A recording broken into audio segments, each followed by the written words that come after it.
নমস্কার বন্ধুরা, সবাই কেমন আছেন? আশা করি সবাই ভালো আছেন। তো আমিও ভালো আছি। আমি আজকে একটি নতুন রেসিপি নিয়ে এসেছি, খাস্তা মুচমুচে জিলিপি। বাড়িতেই বানিয়ে ফেলুন, দোকানের মতো একদম, খেতেও টেস্টি।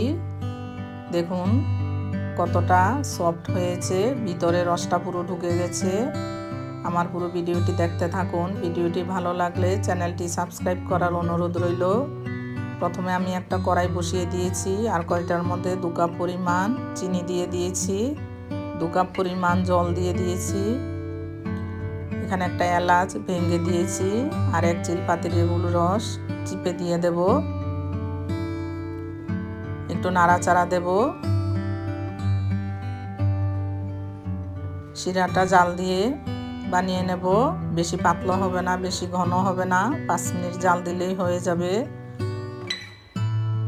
এখানে দিয়ে দেব 1 চিমটি পরিমাণ ফুড কালার। কালারটা দিলে জিলিপির কালারটা খুব সুন্দর আসবে। শিরাটা তৈরি হয়ে গেছে, এখন গ্যাসটা নিভিয়ে দেব।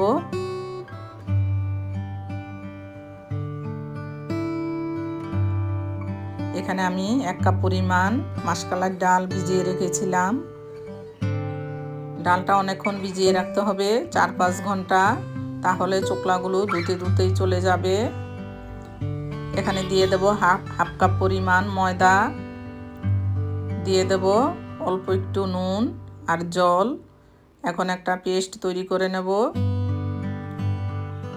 দেখুন অনেকটা মিহি পেস্ট তৈরি হয়েছে, একদম মিক্স করে ফেলতে হবে। ঘনত্বটা এরকম হবে, জল বেশি দেওয়া যাবে না। আমি এখানে একটা প্লাস্টিক নিয়ে নিয়েছি, আপনারা চাইলে দুধের প্যাকেটও নিতে পারেন। এখন প্লাস্টিকটার মধ্যে দিয়ে দেব ব্যাটারটা। এখানে একটা কড়াই বসিয়ে দিয়েছি, তেলটা গরম হয়ে গেছে। এখন এই জিলিপিটা ভেজে নেব এইভাবে। আপনারা জিলিপির পেস্টটা আর একটু সুন্দরভাবে দিয়ে দেবেন।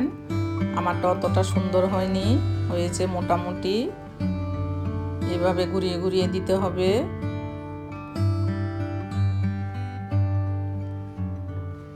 এই যে দেখুন, এভাবে লাল লাল করে ভেজে নিতে হবে। এপিঠে ওপিঠে উল্টে পাল্টে ভেজে নেব। ভাজাটা হয়ে গেছে, লাল লাল করে ভেজে নিয়েছি।